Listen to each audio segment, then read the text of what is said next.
Nothing is free, piracy is illegal. వాడు ఎదురు సవాళ్ళు విసురుతుంటే ఇది తట్టుకోలేని పరిస్థితి.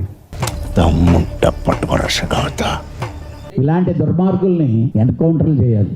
Hello friends, cinema piracy site ఐబొమ్మని నిర్వహిస్తున్న ఇమ్మడి రవిని అరెస్ట్ చేసిన తర్వాత అతనికి వస్తున్న మద్దతు చూస్తుంటే సినిమా వాళ్ళకి కొంచెం ఇబ్బందిగానే ఉంది. ఎందుకంటే ఇప్పటివరకు వాళ్లే హీరోలు, కానీ ప్రస్తుతం వాళ్ళు విలన్లుగా మారిపోయి ఐబొమ్మ రవిని హీరోగా చూస్తున్న ఒక పరిస్థితి కూడా ఉంది.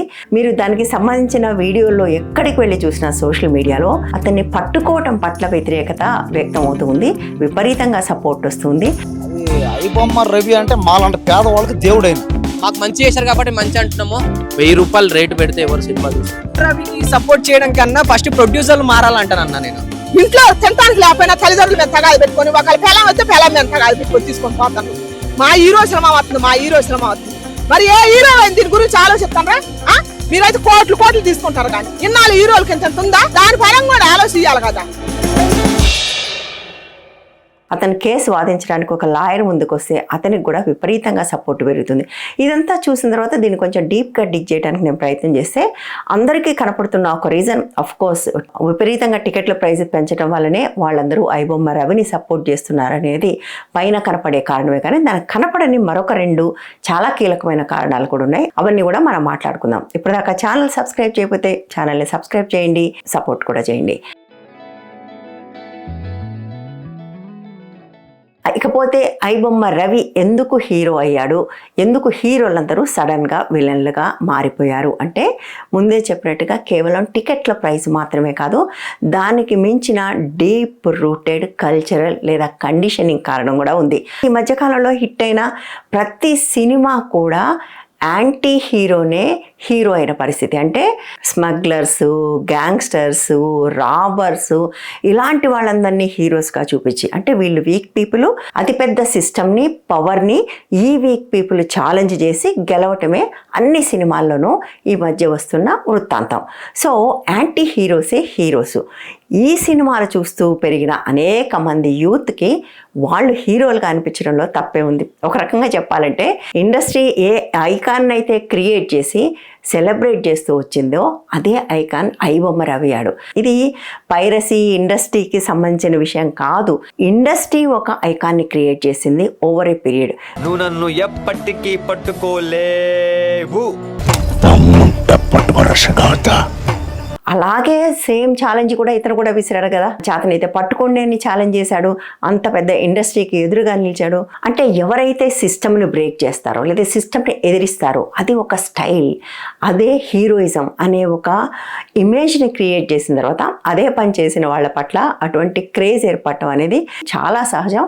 ఈ ఇండస్ట్రీ ఏదైతే క్రియేట్ చేసిందో ఆ ఇమేజ్కి వాళ్ళే వ్యతిరేకంగా ప్రవర్తించడం చూసి బహుశా వాళ్ళందరిలో ఇటువంటి అభిప్రాయం వచ్చి ఉంటుందని నేను అనుకుంటున్నాను. రవిని చాలా మంది రియల్ లైఫ్ పుష్పలాగా చూస్తున్నారు. పోలీసుని, పెద్ద వాళ్ళని ఎదిరించి నిలిచిన స్టోరీ విపరీతంగా రిజోనేట్ అయింది మనం బీహార్ లాంటి స్టేట్స్ లో కూడా. సో బేసికల్ గా అటువంటి ఐకాన్ని క్రియేట్ చేసిన వాళ్ళే మళ్ళీ ఆ ఐకాన్ని శిక్షించాలి అని కోరటము చాలా మందికి కొరుకుడు పడట్లేదు. బహుశా ఇండస్ట్రీ కూడా ఆ సెగ తగులుతూ ఉంది. ఇప్పుడు విడుదలయ్యే సినిమాలన్నీ విపరీతంగా ఆడతాయా, మీరు టికెట్లు ఏమైనా తగ్గిస్తారని చాలా మంది నెటిజన్లు అడుగుతున్నారు. కానీ ఇండస్ట్రీ నుంచి దానికి ఏమీ సమాధానం రావట్లేదు. మనం గతంలో కూడా చెప్పుకున్నాం, సినిమాలేవి జనం కోసం తీయట్లే, హీరోల కోసం తీస్తున్నారు. విపరీతంగా వాటిని ఇన్ఫ్లేట్ చేసి, ముఖ్యంగా హీరోల రెమ్యూనరేషన్స్ కోసమే సినిమా బడ్జెట్లను విపరీతంగా పెంచి అవి వెనక్కి తెచ్చుకోవడానికి టికెట్ల రేట్లని విపరీతంగా పెంచిన వాళ్ళు మరి ఇప్పుడు రవిని అరెస్ట్ చేసి ఐబొమ్మను మూసేశారు కాబట్టి టికెట్లు తగ్గిస్తారా అని అడుగుతున్నారు. అట్లా అడగటంలో ఏమీ తప్పు కూడా లేదు. బట్ ఇండస్ట్రీ దానికి ఎటువంటి స్పందన తెలియజేయట్లేదు. నిజానికి సజ్జనార్ ప్రెస్ కాన్ఫరెన్స్ తర్వాత వాళ్ళందరూ లేచి వెళ్తుంటే ఇదే క్వశ్చన్ జర్నలిస్టుల నుంచి ఒకళ్ళు అడిగారు కూడా, మరి టికెట్ల రేట్ల సంగతి ఏంటి, ఆయన వేసిన ఛాలెంజ్ అదే కదా, మీరు టికెట్ల రేట్లు తగ్గించండి అని. టికెట్ రేట్స్ తగ్గిస్తే పైరసీ చూడం కదా అని చెప్పి చాలా మంది సోషల్ మీడియాలో అడుగుతున్నారు. సార్ దిల్రాజ్ గారు, సార్ ఇమ్మడి రావు అరెస్ట్ తర్వాత అందరూ అడుగుతుంది ఇదే సార్. ఇక్కడ చాలా మందికి ఇంకొక డౌట్ కూడా వస్తుంది, కేవలం ఐబొమ్మ రవి బిగ్గర్ ఫిలిం మేకర్స్ని మాత్రమే టార్గెట్ చేయలేదు, చిన్న ఫిలిం మేకర్స్ని కూడా టార్గెట్ చేశారు, అందరికంటే ఎక్కువ చిన్న ఫిలిం మేకర్సే సఫర్ అయ్యారు అని. ఎస్, అందులో ఏమీ సందేహం లేదు. బట్ చిన్న ఫిలిం మేకర్స్ని అనేక సంవత్సరాలుగా ఇప్పుడు చెప్తున్న పెద్ద హీరోలు వాళ్ళ స్టూడియోలు ఏవైతే ఉన్నాయో వాళ్ళు చాలా కాలంగా స్మాల్ ఫిలిం మేకర్స్ మీద అనేక రకాల అఘాయిత్యాలు చేశారని చెప్పొచ్చు. ఎందుకంటే ఒకప్పుడైతే థియేటర్స్ దొరకకుండా చేసేవాళ్ళు, సో దట్ చిన్న సినిమాలు అసలు రిలీజే కాకుండా చూసేవాళ్ళు. ఓటీటీలు వచ్చాక ఆ పరిస్థితి కొంతవరకు మారినప్పటికీ ఇప్పుడు కూడా అన్ని చోట్ల వాళ్ళే దస్తీలు దుప్పట్లు వేసుకొచ్చున్నారు. చిన్న ఫిలిం మేకర్స్కి ఇప్పటికీ కూడా ఎంట్రీ అంత ఈజీగా లేదు. నిజానికి ఓటీటీస్ వచ్చిన కొత్తలో కొంత ఈజీగా ఉండింది కానీ ఇప్పుడైతే లేదు. ఇప్పుడు మళ్ళీ అన్ని చోట్ల ఈ పెద్ద స్టూడియోలు వాళ్ళు తిష్ట వేశారు, లేదా వీళ్ళ మనుషులు ఉన్నారు. వాళ్ళ ఓటీటీలు కూడా ఎట్లా చూస్తున్నాయంటే, ఓకే ఒక పెద్ద స్టూడియోకి ఇస్తే మనకు మినిమం క్వాలిటీ ప్రోడక్ట్ వస్తుంది అని వాళ్ళు అనుకునే పరిస్థితి ఉంది. ప్రపంచవ్యాప్తంగా ఓటీటీలు పనిచేస్తున్న పరిస్థితి వేరు, భారతదేశంలో పనిచేస్తున్న పరిస్థితి వేరు. భారతదేశంలో మళ్ళీ ఓటీటీలన్నీ కూడా ఈ పెద్ద హీరోల ముందు, ఈ పెద్ద హీరోల స్టూడియోల ముందు సాగిల పడుతున్నాయి. చిన్న సినిమాలు వస్తున్నాయి కానీ రావాల్సినంత రావట్లేదు, జరగాల్సినంత పని అక్కడ జరగట్లేదు. ఓటీటీల గురించి ఎట్లాగా మాట్లాడుకుంటున్నాం కాబట్టి ఈ ఐబొమ్మ వర్సెస్ ఓటీటీస్ గురించి కూడా మనం తప్పకుండా మాట్లాడుకోవాలి.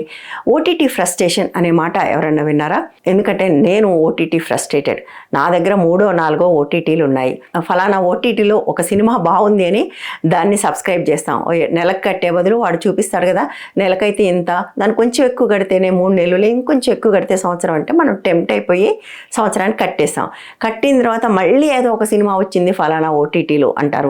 అప్పుడు ఓపెన్ చేస్తే మా సబ్స్క్రిప్షన్ అయిపోయి ఉంటుంది. మళ్ళీ కొనుక్కుంటే ఆ సినిమా బాగుండదు, తిట్టుకుంటాం. సో ఇంతే కాకుండా ఓటీటీల్లో కంటెంట్ వెతుక్కోవటం ఒక పెద్ద పని. ముఖ్యంగా తెలుగు సినిమాలే చూడదలుచుకున్న వాళ్ళకు తెలుగు కంటెంట్ అంతా అనేక ఓటీటీ ప్లాట్ఫామ్స్లో డిస్ట్రిబ్యూట్ అయ్యింది. మనం ఏదైనా ఒక తెలుగు సినిమా చూడాలంటే వన్ సింగిల్ ప్లాట్ఫామ్ మీద దొరకదు మనకు. ఏదో ఒక ప్లాట్ఫామ్లో ఉంటుంది, దాంట్లోకి సబ్స్క్రైబ్ చేసుకోవాలి. ప్రతి సబ్స్క్రిప్షన్ కూడా ఆటో పే ఉంటుంది.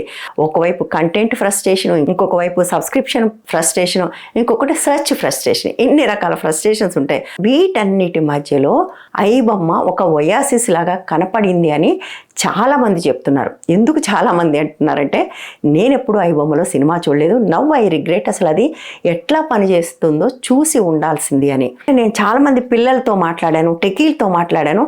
వాళ్ళందరూ చెప్పింది ఏంటంటే, డబ్బులు తీసుకుని నడిపే చాలా ఓటీటీ ప్లాట్ఫామ్స్ కంటే కూడా ఐబొమ్మ చాలా బెటర్ పర్ఫార్మెన్స్ ఉంది. అందులో చాలా స్మూత్ రన్నింగ్ ఉంటుంది, నాన్ సెన్స్ ఉండదు. మిగిలిన పైరసీ సైట్స్కి ఈ సైట్కి ఉన్న తేడా ఏంటంటే, మిగిలిన సైట్స్లో విపరీతంగా వైరస్ ఉంటుంది, పాపప్స్ ఉంటాయి, మనం క్లిక్ చేస్తే ఫోన్ సైట్స్కి వెళ్తాయి. బట్ ఐబొమ్మ మాత్రం క్లీన్ అండ్ నీట్ సైట్ అని చాలామంది చెప్తున్నారు. ఓవరాల్గా ఫిల్మ్ ఎక్స్పీరియన్స్ అనేది ఐబొమ్మలో ఉన్నట్టుగా వేరే ఓటీటీల్లో కూడా ఉండదు అని. చూడండి ఎంత మంచి మోడలో. ఇది చేసిన పని తప్పై ఉండొచ్చు కానీ టెక్నికల్గా ఎంత బాగా చేశాడో చూడండి. సో డెఫినెట్గా ఇది ఒక బిజినెస్ మోడల్ అని నాకు అనిపిస్తుంది. ఇకపోతే ఇంకొకటి, ఇతను డేటా అమ్ముకున్నాడు అని సినిమా వాళ్ళు భయపెట్టారు. వాళ్ళందరూ ప్రెస్ కాన్ఫరెన్స్లో చెప్తున్నారు, వాళ్ళు మీ ఇన్ఫర్మేషన్ని క్రిమినల్స్కి అమ్ముతున్నారు. మీకు తెలీదు మీ డేటా అమ్ముకుని అంత సంపాదించారు, ఎంత సంపాదించారని. నేను ఎప్పుడూ ఐబొమ్మకి వెళ్ళలేదు, but my data is out. ఎట్లా ఉంది? ఇంకా నేను వ్యాక్సిన్ వేయించుకున్నాను కాబట్టి. వ్యాక్సిన్ వేయించుకున్న వాళ్ళన్ని నంబర్లు ఆధార్ కార్డుతో లింక్ అయి మరీ కంప్లీట్గా లీక్ అయిపోయి ఉన్నాయి. భారతదేశంలో వ్యాక్సిన్ వేయించుకున్న వాళ్ళందరి ఇంటి అడ్రస్లు with Aadhaar card and phone number already cyber fraud చేసే వాళ్ళ చేతుల్లోకి పోయాయి. మనం నమ్మి ప్రభుత్వం చేతిలో పెడితే వాళ్ళు రక్షించలేకపోతే అవన్నీ బయటకు పోయింది. అందుకే కదా ఈ మధ్య మీ ఆధార్ లింక్తో ఫలానా బ్యాంక్ అకౌంట్ ఉంది, మీ ఆధార్ నెంబర్తో ఫలానా పార్సల్ వచ్చింది అని కదా మనకు ఫోన్లు వస్తున్నాయి. లేదా మీ ఆధార్ నెంబర్తో ఫలానా ఫోన్ నెంబర్ ఉందని. ఎట్లా వాళ్ళకి మన ఆధార్ నెంబర్ తెలుసు? వ్యాక్సిన్ తర్వాతే అందరికీ తెలిసింది. సో ఇంత పెద్ద ప్రభుత్వమే రక్షించలేకపోయింది మన డేటాని. ఈ పిల్ల బచ్చ ఎంత చేయగలుగుతాడు చెప్పండి? మనం ఇప్పుడు ఆన్లైన్లో ఎన్నో కొంటున్నాం, వాటన్నిటిలోనూ కూడా మన నంబర్లు ఇస్తున్నాము, మన అడ్రస్లు ఇస్తున్నాము. వాళ్ళేమన్నా సొక్కమా? కార్పొరేట్లు ఎవ్వరూ కూడా నీతిగా వ్యాపారం చేస్తారంటే నమ్మటానికి లేదు. వాళ్ళ దగ్గర ఉన్న ప్రతి దాన్ని వాళ్ళు వ్యాపారంగా మారుస్తారు. కార్పొరేట్లు మనం డబ్బులు కట్టి వాళ్ళకు మన డేటా ఇస్తే వాళ్ళు అమ్ముకుంటున్నారు, ఇక్కడ మాత్రం ఇతను అమ్ముకుంటున్నారని మనం అంటున్నాం. అంటే ఇది ఊరికే భయపెట్టే టాక్టిక్కే తప్ప అది నిజమైన విషయం అని నేను అనుకోవట్లేదు. ఇంకోటి అతను బెట్టింగ్ కూడా చేశాడు అని అంటున్నారు. ఆ బెట్టింగ్ మీద వచ్చిన డబ్బులతోనే అతని ఈ సైట్ని బహుశా ఇంత బాగా కూడా రన్ చేశాడేమో నాకైతే తెలీదు. నేను అందులోకి వెళ్ళదలుచుకోలేదు, ఎందుకంటే నేను మాట్లాడేది ఐబొమ్మ రవి రైటా రాంగా అని కాదు. Why iBomma Ravi iconic figure అయ్యాడు, ఎందుకు ఐబొమ్మ రవిని రాబిన్ హుడ్గా చూస్తున్నారు అని మాత్రమే చెప్పదలుచుకున్నాను, అదే చెప్పాను. ఈ వీడియో నచ్చితే లైక్ చేయండి, షేర్ చేయండి, ఛానల్ని సబ్స్క్రైబ్ చేయండి. Thank you.